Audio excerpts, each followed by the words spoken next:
Hello, and thanks for tuning in to Correct Me If I'm Norm.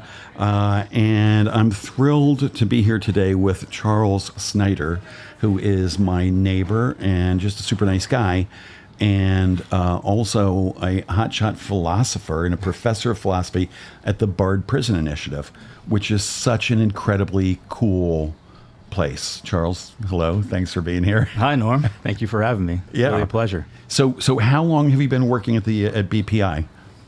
On and off now for 8 years. Wow. Yeah. And why on and off? What were you doing in the off time? Well, I came up originally as a postdoctoral fellow, the fancy title they give over there at Bard, for a year of research and teaching in 2014, 2015. Okay. Took up the position, started some teaching, and then landed a position abroad in Hamburg for a year, and did some traveling while also doing some research. Okay. So the position abroad in Germany allowed me to continue my research project that I had started at the New School, which is where I was coming from, Okay. in New York City.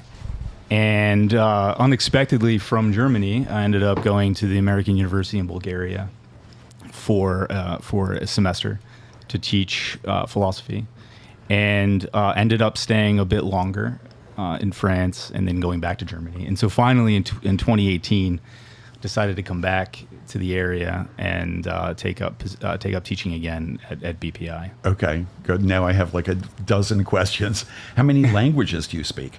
Do you speak German? I could speak some German, Were some you French. teaching in German or teaching in English? No, the position in Hamburg was mainly research. So Okay. I would walk from my office with a computer, which is also where my eyes started to fail. I think it must have been from staring at a computer screen for so long. Yeah. To my residence on campus and back. That was my life there for about a year. Give or take. And what was the research project you were working on in layman's terms, please? Well, they started. It's interesting. Germany wanted to invest in becoming a center for Jewish studies again, Okay. which has taken a long time to reboot after World War II. And the German research organization that's in charge of funding these kinds of projects funded a project from a professor of Jewish studies at the University of Hamburg, who was looking into a rabbi in the 13th century in Venice. So he pitched this project to the German organization, and they gave him $1 million plus to start his own center.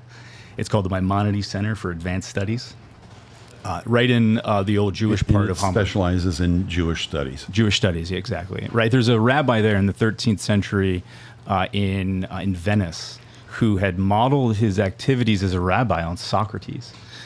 And the challenge of authority and the questioning of biblical truth, that kind of thing. This rabbi was a bit heterodox, and this professor, stop right there. Heterodot. What is a little bit contrary to the mainstream interpretation of Jewish scripture. Okay. So I applied. Are you Jewish? No, I'm not. No. Okay. Yeah. But somehow you got into this place. What was it that brought you into that particular study? Well, I had done my research in graduate school on what's called ancient skepticism. Okay. And ancient skepticism, which is the idea that that there is no possibility for knowledge, right? The denial of the possibility of knowing anything at all. So these various philosophers would go around making arguments, denying that knowledge is possible, denying that we can be wise about human or divine matters. And that really gets kickstarted with Socrates, because he ends up using a lot of arguments in his questioning of Athenian, the Athenian elite. He ends up using arguments to basically undermine any claim of authority that they put forth in terms of what is justice or what is virtue. And so the ancient skeptics come along in the tradition of Socrates and take up that tradition and advance it and basically use it to undercut any claim to knowledge. And then this rabbi, fast forward 1,500 years, sees himself doing something similar in Venice. Okay, so undermine any claim to knowledge. It's like, oh, you think you know, but you don't. Is like you said that, the skeptics are like, well, you can't really know. Right. Is that it in a sort of a nutshell? I think that's pretty good. I mean, that's well, how is that possible that you can not know? what you're sensing and seeing and hearing and believing. Right. And I get five senses, and I feel like they're bringing the facts of the external world to me into my brain, where then I do all kinds of crazy stuff with them. Right. But the senses are facts. I mean, I feel like I know what I sense. Completely agree. So I would say But the skeptics feel different? Well, actually, I don't think so. Oh. I think that they were. I wouldn't say posers, but what they were doing was basically it was a program. It was a strategy. It wasn't in order to defend the idea that there was no knowledge. It was in order to strengthen what we would call arguments from either side. So you think that you have the right idea of what justice is, or what virtue is, or what existence is. The skeptics thought that it was a really important philosophical device to develop arguments to counter those views. Not because they believed that there was no knowledge or no wisdom, but because they thought that there had to be strategies of refutation and that they had to be perfected. And so, I mean, and that is what interests me. Not so much the denial of knowledge. I think that I would agree with the thrust of your question, which is that we can't deny knowledge. There's obvious knowledge. Okay. However, I do think that all philosophy does have this skeptical core, which is to first take a step back and say, wait a minute, do I really know what I think I know? So what does that bring to the debate when you're saying, like, no, when you set up this idea that you can't know? That you don't know, that you're wrong. And I imagine somebody with a cigarette, no, flicking their cigarette butt at you, no. Right. What does that bring to the debate about all of this? Well, I think on an individual level, it brings a deeper reflection. So you think twice about the views that you covet and that you put forth over and over again. And we all want a little bit of skepticism in that sense. To challenge your views, to challenge your arguments for particular views and the steps that you take in order to get to that conclusion. Okay. That's in the individual level, but on a social level, I think we need critics. Right? Critics and skeptics, like etymologically, the word crisis or kritikos, the Greek word, just means judgment, and skepsis is another Greek word, which just means investigation. Right. Those two are linked in the sense that criticism or skepticism is driving further investigation. So we're going to look deeper. We're going to look harder at these particular questions than just sort of throw our hands up and say we've solved them. Right. So the skeptics and the critics are basically, I think, pushing things forward, making sure that among the citizens there is a sense in which the claims of authority are not going to just be accepted without reflection. Okay. Yeah. That sounds pretty good. And are there people who disagree with that the claims of authority should not be just accepted without reflection? No, and I think that, obviously I do think that there are people... like fundamentalists, I guess. Right. But I do think there are people who use that, a feel-good notion of criticism and of skepticism in order to make themselves seem more open-minded when they're really not.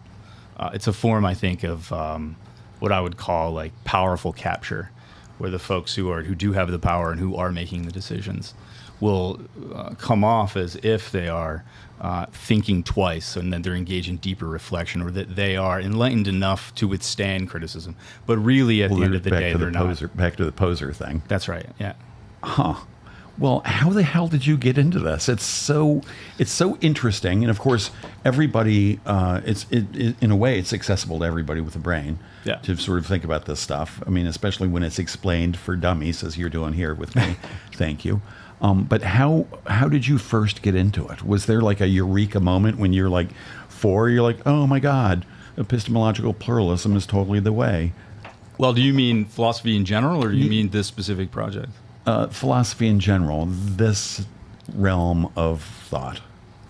I think I just had questions, and I had a sense that everywhere I went, not just in terms of university or college or religious organizations or community or family, that the answers I had received were just not satisfactory, and I thought at the time that I needed those answers, but now, thinking back, it's not that I needed the answers. I just needed the space to ask the questions.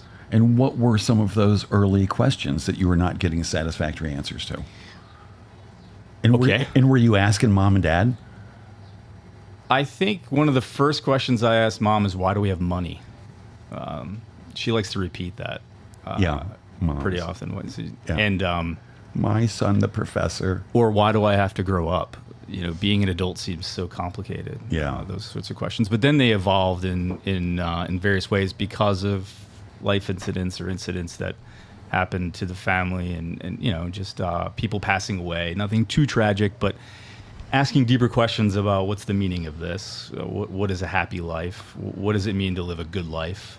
Those are the original questions that got me going. Those questions were, I think, the impetus, but it didn't. Those questions weren't always the driving force. So once you take it up, then your questions start to change. Right. So I would say that the initial questions were mainly ethical. They were, how do I live a good life? Is happiness possible? Does love exist? Those types of questions. But then they became, I think, a little more metaphysical. And, what is the nature of existence? Why is there something rather than nothing? Those are the questions that really started to grip me. Why is there something rather than nothing? I mean, which is also like physicists or physics are like dealing with that kind of question. I think so. So were your parents religious? Yes. Which religion? Catholic. Okay. Yeah. And are they still around? My mom is. Okay. Yeah. And are you a Catholic now? No. Okay. You left the fold at some point. I left the fold. I'm a recovering Catholic. Yeah. And how old were you when that happened, and how did it happen? Well, I went to the Catholic University of America in Washington, D.C., so I went to a school about 3 hours south of where I was raised and grew up. And which is where? In Philadelphia. Okay. 2 hours, 2.5 hours, 3 hours, depending on whether you drive by car or by train. Back then, it was $30 on the Amtrak. Can you fly? And I never did fly. Yeah. No, not from Philadelphia. Yeah. But at Catholic University, I was surrounded by priests and monsignors and these very serious scholastic types who were not really attached or wedded to the scriptures, but more to theological argument about how to make sense of, what does it mean to say that God has power? What kinds of beings are these intermediate beings like angels? What does it mean to think about divine revelation? And they took those questions really seriously. And for me, that was that was very welcome, because I wanted to ask those questions too, even though I wasn't answering them in the same way as they were. But it was the right environment for me. But ultimately, I realized that those kinds of answers were just not going to do it. So I completely went in the other direction. And how long did you last at that place, the Catholic University? 4 years. Started as a freshman and left as a senior 4 years later. How old were you as a freshman? Started at 17, left at 21. And in high school, was there no environment that sort of nurtured those kinds of questions and consideration? No. Wow. No, not at all. And I'm still bitter about that. You are? Yeah. I'm sorry. It was because I went to a private school. I was from a family raised by my mom and my grandmom, but we were working class, very urban, and the school I went to was in the suburbs and expensive. Had a mix of academic scholarship and also financial aid to attend this prestigious private school.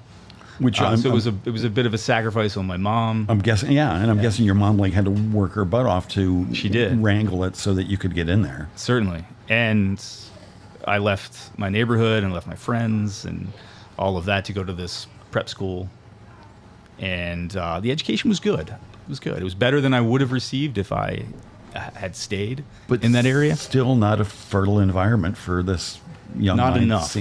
Not enough. I mean, I did take a class junior year that I really liked, and I couldn't make sense of why I liked it. It was called World Religions. And we would just touch on all the various religions around the globe and what brought them together, what differentiated them, why they fought in wars against one another. And I was really drawn to that. I thought, I think I maybe want to be a religion major. But little did I know what I was really drawn to was the philosophical core Right. driving that class, even though it wasn't taught by a philosopher or someone like that. It was just taught by someone asking bigger questions. And then you got to college and you were surrounded by people, the monsignors, and who were really delving into the philosophical core of these questions, and you loved that. It that was they were delving in. right. It was a university that required philosophy out of all its undergraduates. So there's no way you could go and major in, let's say, art history or sociology or political science and skirt the philosophy class. You had to take freshman year, first semester, classical mind, second semester, modern mind. And there's just no way around it. And so because I was forced to do it, I found it. Otherwise, I'm not so sure. I don't know if I would have found it, at least in time to finish a degree. Right. And so they offered degrees in all of these other things, not just deep thinking. They did. Yeah. Catholic is a pretty traditional university otherwise. So in 10 seconds, what's the difference between modern mind and ancient mind? Historical period. That's it. Ancient just covers everything from, I'd say, roughly 650 BCE up to the early medievals, like St. Thomas Aquinas and Duns Scotus around 350, and then modern mind picks up 1400. Okay. And then ends with, for the Catholics, it usually ends in like 1930. That's modern mind. As Okay. if everything from 1931 to 2022, or back then it was 1999 or something. As if that was too soon to be real serious thought. It has to be around for a while. Long and dead. That's how they like their authors. Long dead. Well, actually. how does that make you feel? You just came out with a book. Which part? Yeah, the long and dead. That's how they like their authors. I think I still have a little bit of those habits. I'm still drawn to ancient thinking. I think a lot about history because of my training at Catholic University. So I don't think theologically or religiously per se, but I do think historically. Right. And interestingly enough, about with regard to philosophy departments in colleges and universities around the country, in the U.S. anyway, is that they are not very historical. They tend to be more interested in questions about perception or color or evolution, which has an historical element, but it's driven mainly by scientific procedures. And they extract out, I see. or they at least Scientific put it and aside. neurological kinds of. Scientific, or I would say mathematical. Okay. So the idea that there's a formal logic, or there's a formal logic modeled on mathematics, is something that I think a lot of philosophers in 20th and early 21st century have taken seriously. Okay. It's driven philosophy into an ahistorical posture, I think. But your interest is in how these ideas have developed throughout history. Yeah, I'm more interested in history. Absolutely. It's That's right. And its connection to real social processes, to how abstract questions have, let's say, are deeply rooted or embedded in social practices, which is what drove me eventually to the New School in Manhattan. right. Yeah. Abstract questions. Give me an example of an abstract question that you think of when you say that. An abstract question would be, what are the conditions for the possibility of knowledge? Okay. Like, what does it take to be in a position to say that you could acquire knowledge? Well, for me, as earlier mentioned, it's just the five senses. Okay.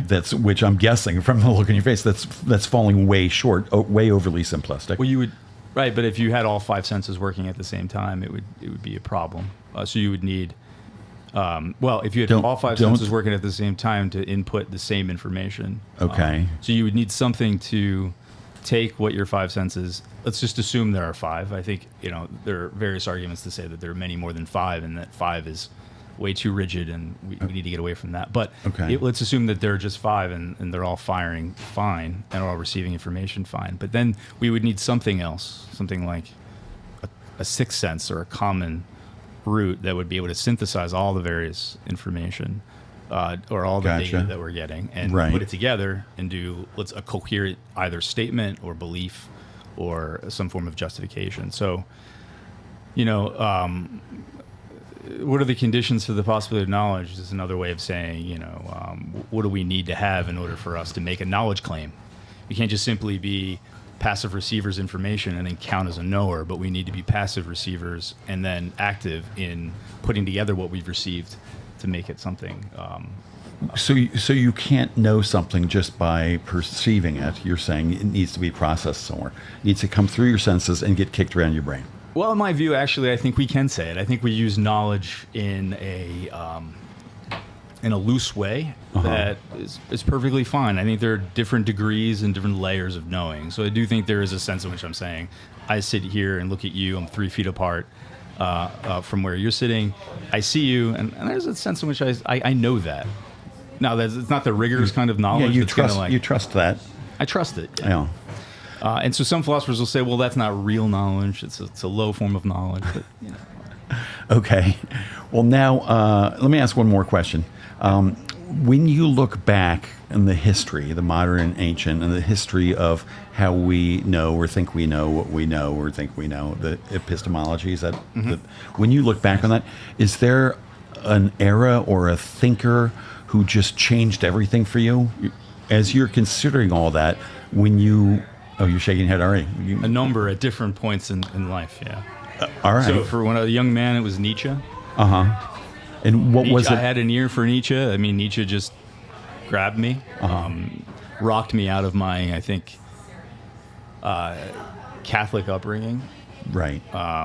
He was no fan of the church. Right. I think he was always basically at ideological war with his father, who was a pastor. Oh, nice. And so for him, even the philosophers like Plato and Aristotle were just disguised versions of Christianity, even though Christianity had yet to emerge. But Nietzsche did it for me in my late teens, early 20s. Now he still sort of draws me in. He still tempts me, but not so much anymore. It was something I had to work through. And what was it about him? You know, I'm guessing there's some page you got to or some chapter you're like, oh, fuck, that's really the jam. Can you remember what it was about Nietzsche, or what point or what thought? Or you know, it's not a specific writing. It's not a specific text. No, it was almost everything I could get my hands on in Nietzsche. I ended up getting this basic works of Nietzsche translated by Walter Kaufmann and reading all of it. But you know, Nietzsche's known for his aphorisms. So he didn't write these texts, you know, like the book that I've just published with chapters and logical, you know, sequencing and footnotes. No, they're powerful statements that are meant to rock you. One of his chapter titles is "How to Philosophize with a Hammer." He basically wants to have a deep sense of affect on the reader. Right. So, and he was he the guy who said that which does not destroy you makes you stronger?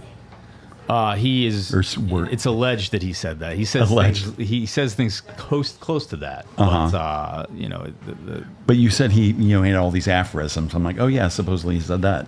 What do you remember? Some of them, apart from that chapter title, other maxims, other sayings of Nietzsche. No, I mean that's the thing. Have you ever seen this? I've sort of repressed my Nietzschean inspiration to the point where I really can't. I can't think like him anymore. Right. Or I can't. I don't take. So his view, the view that he's often known to espouse, but it's tricky. It's not exactly the view is that he's known for among scholars. But anyway, it's usually named nihilism, right? Which means the idea that the existence is meaningless, that there are no real true values. And so he has this book called Thus Spoke Zarathustra, and this character Zarathustra takes himself to be, a kind of Ubermensch, the Superman.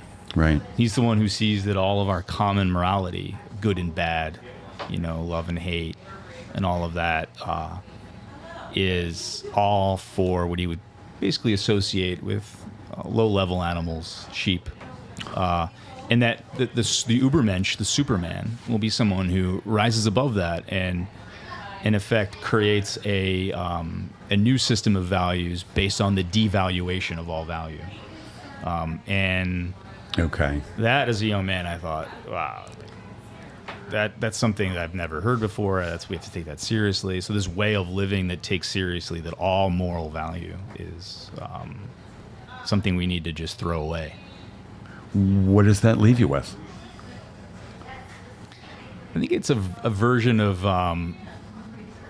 a version. Well, I think I guess nihilism. for Nietzsche, what's that? Nihilism? Nihilism for him would turn into a form of utter like happiness and contentment, because of he affirms, I think, the tragic pessimism of human existence, and he says once you see it, it uplifts you, and it's this great feeling it's this elation that I think cures you of all the smoke that you were sort of surrounded with before. Right, and it leaves you just happy and content in your life. I think instantaneously. You have moments of happiness, but I think even Nietzsche's own life shows you that he struggled with this. So he had these great moments of insight and inspiration, and then despair, depression. Right. Wow. It also reminds me of that. Go on. Well, I was just going to say one of the books that I still do like, although it doesn't draw me in as much as it used to, is The Birth of Tragedy. So he wrote a book on ancient Greek tragedy. Nietzsche was a philologist who mainly studied ancient Greek texts and was really drawn to the ancient Greek tragedians, Aeschylus, Sophocles, Euripides, right? And their plays, which often have very tragic conclusions. Yeah. And people die, and there's a lot of blood, and there's a lot of violence. And Nietzsche, that was his first book. He was 29, 30 years old, wrote a book on the birth of tragedy, and for him it was one of the supreme forms of art, tragic art. Right. And I think there's something right about that still. But I don't adhere to the Nietzschean dogma that tragedy is essentially two forces: the Apollonian force of unity and positivity, and a Dionysian force of the drunken bacchanalian revel. Right, the Dionysian, the god of Dionysus, is known for his. All right. Well, thanks for dishing up the segue. Okay. As is the tradition here, and correct me if I'm wrong, my guest has brought a cocktail, and honestly, I need 8 bong hits, I think, too, to sort of get into the depths of all this. I hope you share. Yeah, well, I don't have any. What did you bring? What are we about to drink? It's Sazerac rye. Oh, yum. Traditional Sazerac rye, yeah. It's a Sazerac cocktail, or it's just Sazerac rye? Cocktail. So Sazerac rye with a little bit of bitters and some absinthe. Yeah. Well, cheers. Yeah. Thanks. Thank you. I love a good Sazerac. I can't wait. I wasn't prepared for the philosophical conversation, believe it or not. What'd you think we were going to talk about? The Mets? How about those Mets? I thought maybe the Johnny Depp Amber Heard trial or something like that. Oh, you're glued. I imagine you're glued to the TV so that you can talk about that with the rest of your department. It's true. Yeah. Yeah. Well, let's pivot a little bit to BPI. So at one point you were teaching in colleges and universities, and I guess when you were student teaching or whatever, doing your postdoc work at Bard, you were teaching in the college? No. Oh, you were always teaching incarcerated.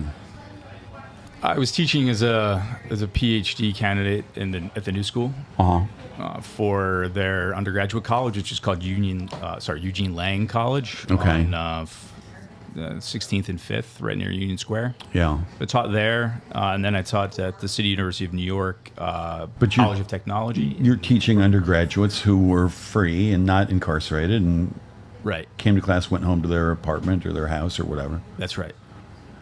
And at some point, you started teaching exclusively, I'm guessing, incarcerated. For a moment, I would say that it was exclusively with BPI in 2014, 2015. But that was the year of the postdoc. So Bard College has this, I think it still has this 1 year joint research and teaching responsibility. And it offers you the choice of whether to teach on campus there in Annandale and Red Hook, and or to teach at one of their campuses or one of their programs at one of the 6 facilities that they're in. And for me, that was an easy choice. That didn't take much, even though what motivated me to apply to Bard wasn't the prison program at all. I didn't even know about it. Right. In fact, so when I heard about it and they gave me the choice, I said, "Please, I'd rather not teach on campus." It was more of a negation of the teaching on campus than it was to teach in the prisons. Interesting. Yeah. And why? Why did you not want to teach on campus? Well, I mean, primarily for the attraction of the position was to come up and do some research. And I had been living in Brooklyn at the time, and I was enjoying life in Brooklyn. And I had a position at the new school, and I had a position at CUNY, one of the CUNY campuses in Brooklyn. So things were fine. Sounds pretty good. I didn't want to leave that, but I did end up applying for the fellowship and getting it, to my surprise, and then deciding to move up once I learned that I had to move. I wasn't happy about it. I wanted to commute from. Why'd you have to move? That's an answer. There's an answer to that question that I'd love to get or to hunt down. Yeah. Answer it first from a Nietzschean perspective, and then from a existentialist. They wanted to create a sense of community around the fellowship, I think, and they wanted me to. Sounds reasonable. Look at you. If looks could kill. Wow. I mean, that's stupid. I wouldn't say it's stupid. No, I would just. I mean, there is a sense in which, having done now a couple of years of postdoc work, scholarly research work, it's isolating, and I think it should be. You should be, Gotcha. You're off reading your books. You're in the library, or you're in your dorm room, or you're in the residence hall, and you're just doing the work. Yes, once in a while you poke your head out and socialize, and hop on Zoom or something like that. But back then for me it was Skype.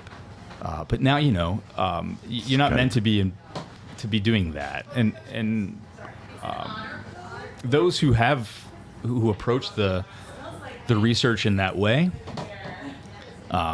Who think, oh, well, great, I got this position, abroad. I'm going to go do research for a year. And then they end up hanging out and finding community and making friends. I think they'd end up short-circuiting their research project. So anyway, I came up with the idea that I was going to do research, but then BART has this interesting joint responsibility. So they said it was only one course in the fall and one course in the spring. So I chose to do the one course at their prisons in the fall, and then the one course at their prisons in the spring. And that got me away from the campus, which was good. I never, I only know this now, having been around Bard College, but I didn't know it then. I didn't know exactly what was pushing me away. But the small college life, the small college campus, the SLAC, as they say, the small liberal art college, is not really something that's conducive to the kind of teaching and writing and thinking I want to do. How come? Well, it's very insular. It's very insulated. So Okay. it's the community of students and faculty who end up teaching and learning there. But it sounds like you want to be locked in your room with your thoughts anyway. Well, as that really applies just though for the postdoc research. Gotcha. Right? Okay. So that kind of phase. It's it's Right. a real. And I hope these don't go away, these types of programs where you just go somewhere for a year or two and you just do the work. And then you basically re-enter, I think, society when the period is over, when you've produced that thing that you went to go do research on, whether it's a book or an article or a series of articles. And what's the last one of those you did a year away? You mean articles? No, just sort of a year of extensive, a time to think and research and write. I don't. It's the thing. The thing is I don't think I've ever given it up. So I still try to do it even when I'm teaching full time. Right, but that's not a year away. That's absolutely right. Yeah, that's true. Yeah, it's been I think at least 4 or 5 years. And what were you working on during that year? I was working on the book. The book. The book. This one, with the catchy title, Beyond Hellenistic Epistemology, Archesilas and the Destruction of Stoic Metaphysics. Nice. Catchy. Yeah. Right. Yeah. I like the way you describe it. Destruction. It's not catchy at all. I imagine one of those plungers with a huge dynamite thing. It's Roadrunner, basically. I imagine. When it says destruction, I imagine Roadrunner. So what is Hellenistic? I think I know this word, Hellenistic. That's Greek. Okay. Yeah, it's just a time period or a phase. Okay. And is that a time period you're especially interested in? It was a period it's a period that I was interested in, but it's a period that I'm becoming less and less interested in. And how does that play in academia? Because you get hired, they're like, oh, he's our Hellenistic guy or whatever. Now you're like, oh, I really want to like concentrate on Norm. Makes him tick. Typically, it wouldn't work well to be like that in academia. But with this particular period, it's actually fine because no one hires. When I say no one, I'm exaggerating slightly, but not very much. No one really hires a Hellenistic scholar. Maybe you hire a Plato scholar, or you'll hire a classicist who can do a little bit of everything, a little bit of Greek, a little bit of Roman, but no one really hires a Hellenistic scholar. It's way too obscure and too particular. And would you call yourself a Hellenist? No. No. Would you call me a Hellenist? If I gave you $1? At all. No. If you want me to, maybe I would. Yeah, sure. But, it depends on what I get in return. So when I want to get back to the BPI thing.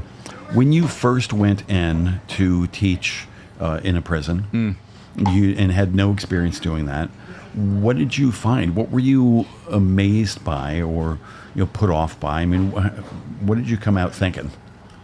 Well, it's interesting because the New York State Department of Corrections and Community Supervision, otherwise known as DOCS, they have our faculty, and I think maybe the faculty at other prison programs affiliated with other universities, I don't know. They have us sign an agreement that we're not going to speak about, or publicly we're not going to publish anything about what goes on, and we're not going to write anything online about it. And I always think about, I don't really hold myself to, because it's a very vague renunciation, but I just say that at the forefront, and then I'll say this: for me, the experience is what was the experience then, and as it is now. What was surprising is that how much it's similar to teaching outside of incarcerated spaces. It's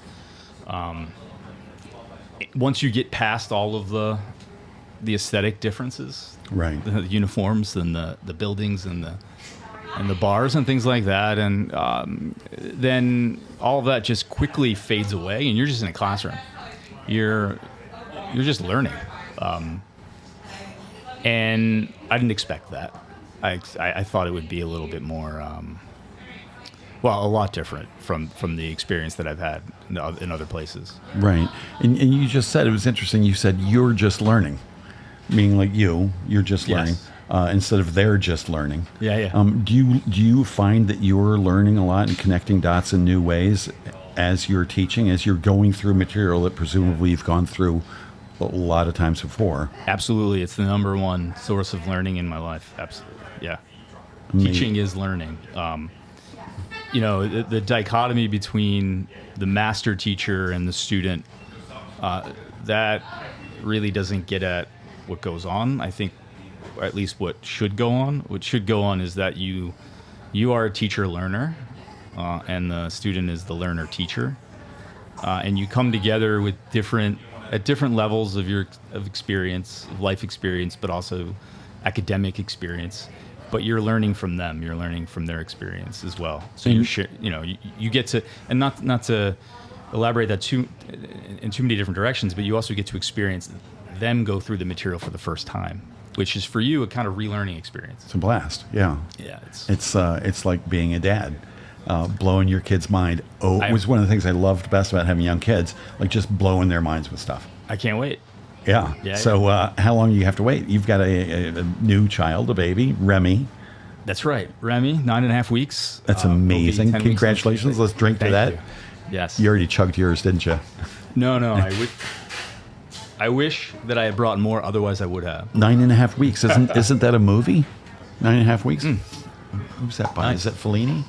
No, that's 8.5 weeks. Anyway, no movie buffs.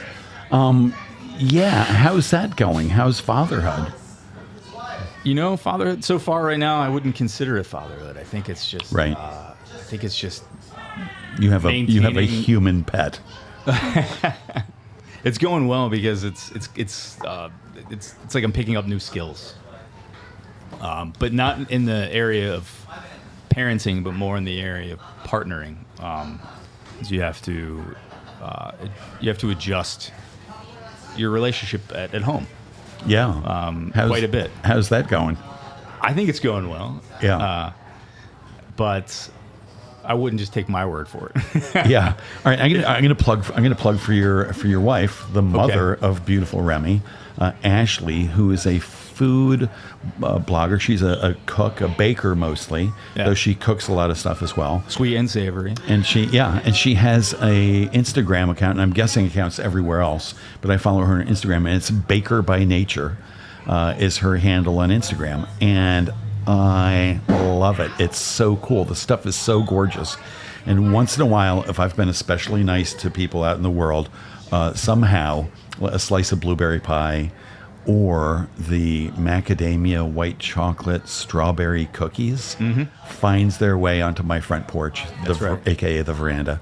And it's all so good. I mean, I like to bake. I love to bake. Okay. Pretty good at it. Holy crap. She's so good. She's talented. Yeah. Really talented. Yeah. So there's the Ashley plug. Now back to how's the marriage doing in this early time? You said you figuring out how to partner in a different way. Mean, it's always. I mean, I don't know. I mean, for other couples, I wonder, because what do you do when you find out the person that you that you love or that you're with or you made a commitment to isn't quite what you thought they would be as a mother or something like that, right? I'm thinking that because, or as a parent, hypothetically, of course, yeah. And because I'm just blown away at how good and how not easy, but how natural it is, and how all of the difficulties and challenges that we experience on a daily basis, and how she just sort of handles them and makes those complexities disappear.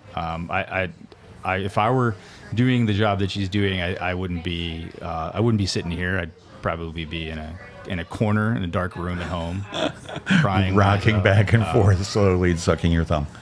For me, the difficulty, the chief difficulty, I think she would absolutely. If she was sitting here, I think she would be nodding her head up and down in agreement, maybe with a smirk on her face. I think she would say, like, I have a difficulty staying home and not doing anything, shutting everything else down, which is what I've been doing. And that's a challenge, shutting everything else down, because, your life has momentum, your work life, your friend's life, your family life, and all of that has to sort of change. And so it's remarkable that she's able to do that so easily. Right. About things that she really cares about her blog, or about cooking, about baking, and she's able to devote herself to Remy. I'm doing it too, but I'm doing it using her as a model, because I'm not really able to find my way on my own. Okay. Yeah. Huh. Well, so what do you think the teacher-student is learning from this brand new 9.5-week-old, student teacher, Remy? What do you? Remy. You think Remy's teaching me right now? Oh yeah. Yeah. Let me just ask the other parent in the room. Yeah, we all agree. Look at you on the spot. Right. No, this is a good question. I should have been prepared for this one. Yeah. I think that I think Remy is teaching me that I need to be a little less preoccupied about what's going on outside, and sometimes be more attuned to what's going on within the home. And that basic level survival is really important too. Yeah. Like food, having the right food, having the right love, having the right affection.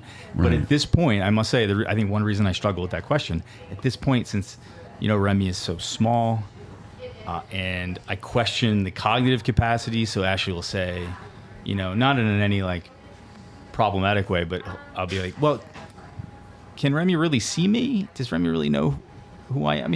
The philosophical part of me comes into the mix, and I just have to let that go and just be there. Or does he just think he knows and he's wrong? Yeah, which is probably something that's going to happen a lot, but I need to... Well, they say kids see more sort of in black and white when they're really young. That's right. And that they sense the people in their lives by all the other senses, by hearing your voice, smelling you, seeing you in black and white, I guess. Yeah. I mean, we we've read things. We read pamphlets. We talked to our pediatricians. We've talked to family members who've done this before, and this is our first.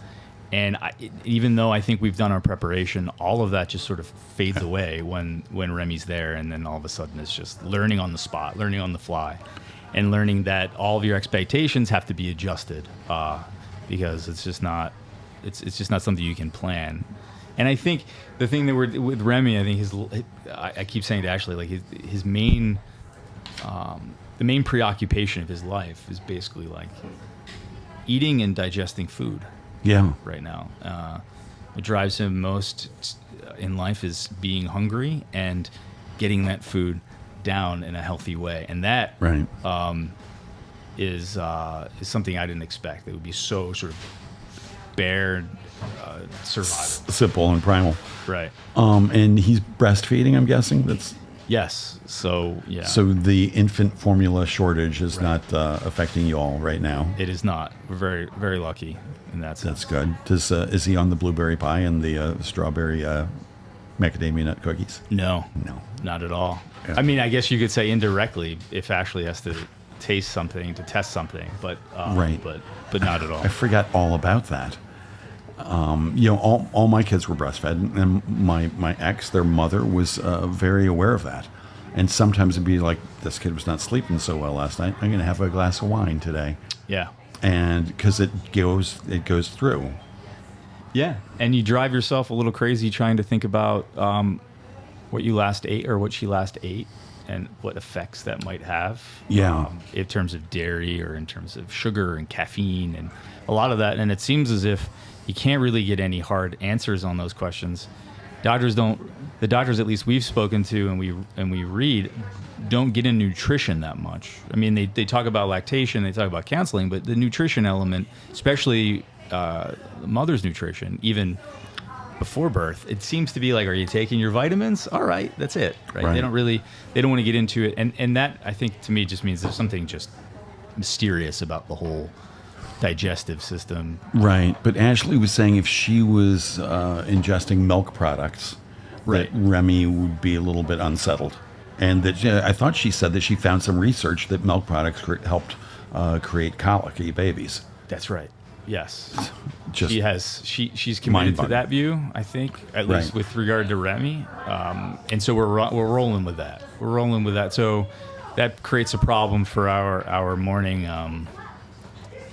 indulgence in pastry and croissant or things like that, because with butter and with milk it tends to be something that I think makes Remy uncomfortable. But we're healthy to come full circle. I think we're healthy skeptics in that view. Like it may not be the dairy, right? It may be just some mysterious thing that Remy gets every 48 to 72 hours, or may even be it's worth that just the mother's belief that it's the dairy and not having dairy is filtering down to the kid on some other interesting level. That's interesting hypothesis, but I would rule it out. Oh. Well, go on. Why? How come you'd rule that out, doctor? I don't know if there are any. I don't know if there are any effects. The cause and effect there seems troubling. What could be the? So if the cause is the belief that the dairy is, if the cause is that the belief in dairy is causing, it would have to be the cause that the belief in no dairy is causing comfort. I would think, because so no dairy is making Remy more uncomfortable. No is making him more comfortable. Having no dairy makes him more comfortable. Oh, okay. No, that I subscribe to. That's what we're running with. No, but the belief that having no dairy, that maybe the belief, I don't even know why I'm discussing this. No, that's right. Except that things get passed down on sort of, a psychological, intellectual, emotional level. Yes. Well, in that view, metaphysically, I'm more a materialist, right? So to me, it's not Ashley's belief that's having an effect on Remy's processing or digestion. It's the material that's going in to Ashley's mouth and being processed in her body. That makes more sense to me too. I'm just trying to advance this other potential theory. It's there are effects that come from beliefs and emotions and things like that, no doubt. But I think in this case, the belief in dairy has, I don't know. Unless you could say that her belief that dairy is having the effect is actually causing her to eat differently, and that those foods that she's now eating that she wouldn't have eaten prior is now having an effect. That could be it. But. So she hadn't just cut out dairy. She's started eating other things to sort of make up for it. Almond milk for oat milk, or Yes, almond milk for for coffee. have you tried that? I actually don't mind it. I think I may have a little bit of a dairy intolerance myself, so it might come from me. To go back to genetic material or to material, I think Which seems much more probable than some sort of like yeah. psychic thing. I don't really consume much milk or dairy, at least in coffee or things like that. But if it's in baked goods, obviously, I'm consuming it all the time, especially with Ashley. Yeah. Yeah. All right. Well, listen, I got a copy of your book earlier. I'm going to say Okay. the title again because I get a kick out of Beyond Hellenistic Epistemology. Got it. And that came out, and our neighbor Jonathan bought it online Hey, Jonathan. and loaned it to me so that I could. You have Jonathan's copy. So I could basically touch it because I couldn't really wade through most of the sentences in it. They're that bad, huh? They're that good. Oh, please. Yeah. And he got it was like $160 or something. It was so expensive Crazy, at the time. yeah.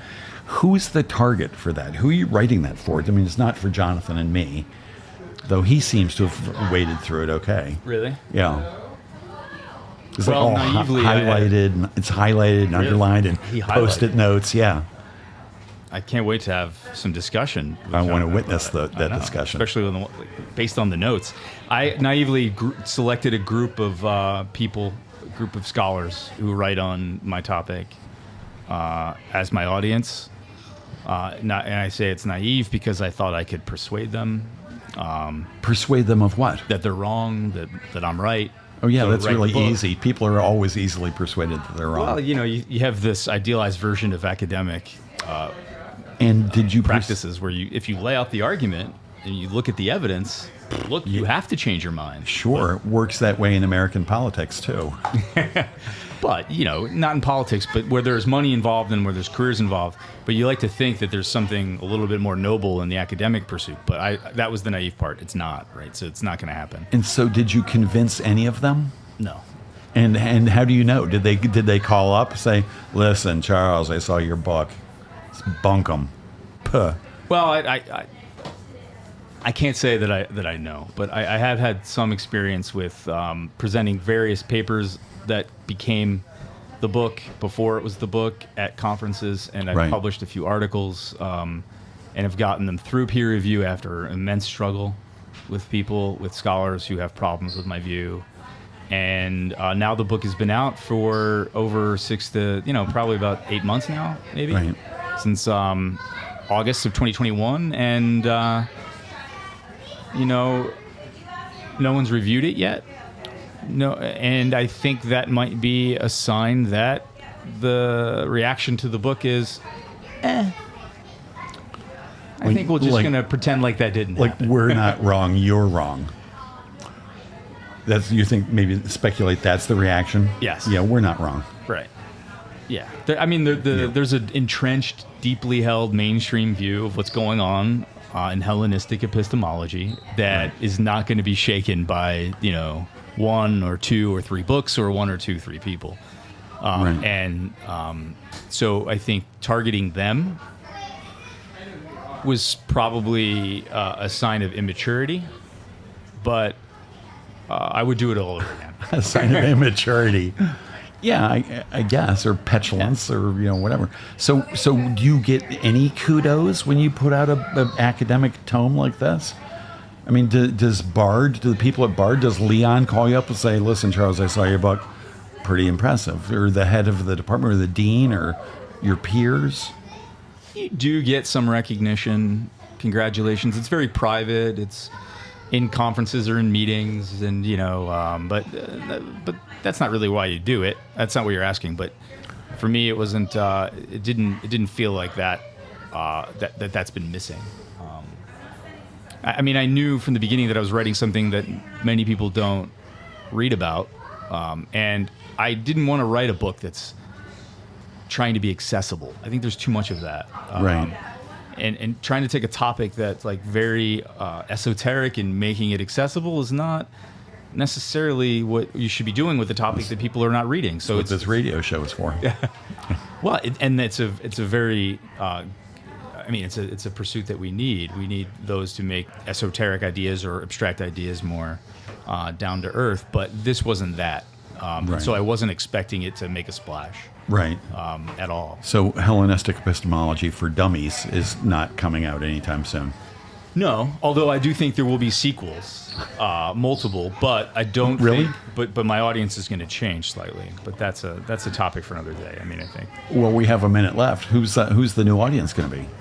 And really a sequel to this? The targeted audience of the book, the people who most appear in the footnotes and in the text that come in for criticism are, I would say, Anglo-American scholars writing in English, who usually teach at Oxford, Cambridge, Princeton, Yale, Chicago, Berkeley, that hub. And they tend to be very sort of proud and grounded in the Greek texts and the language, and they have unmatched skills in those areas. Right. But I'm not going to be writing for them anymore because it's time to, I think, find a different kind of audience, an audience that knows their Greek, knows their Latin, knows their history, but has an appreciation of other ideas. It's not just simply working in a specialized field, but that can sort of make connections between their specialized field and other areas. Those people exist. I don't think that's a move towards accessibility. I think it's a move towards a kind of more well-rounded scholar. And in academia, do they turn their nose up at accessibility? Like if Oprah had you on to plug this book, it was one of Oprah's books. I wouldn't your generalize. peers in academia be like, oh, geez. No, I Sell think that there are multiple streams inside the tent of academia right now. I think that there are some who probably would be, especially in the classics departments. There were some who would be like, yeah, we don't need accessibility. We need hard-nosed scholarship, right? But there are others. I think there's a trend sweeping through academia that realizes that there's a crisis of the humanities, and we need to be making a pitch to the wider public for our relevance, that we need to continue to have jobs in universities. Right. So there is a tendency to be more accessible. I think it's kind of pushing in that direction. I think if there's a tide, that would be the tide. Right. That we're now experiencing. All right. Well, the tide has gone back out. It's been an hour. I can't even believe it's gone by so quickly. Thank you, Charles Snyder, for being here. And with this episode of Hellenistic Epistemology for Dummies, me, and talking with us. And everybody, come on down to the Triangle in Rhinecliff. It's the first Friday celebration. The previous two were rained out. And so it's on the third Friday. And thanks for tuning in to Correct Me If I'm Norm. Everybody have a fabulous Friday and enjoy your weekend. Thank you, Norm. Thank you.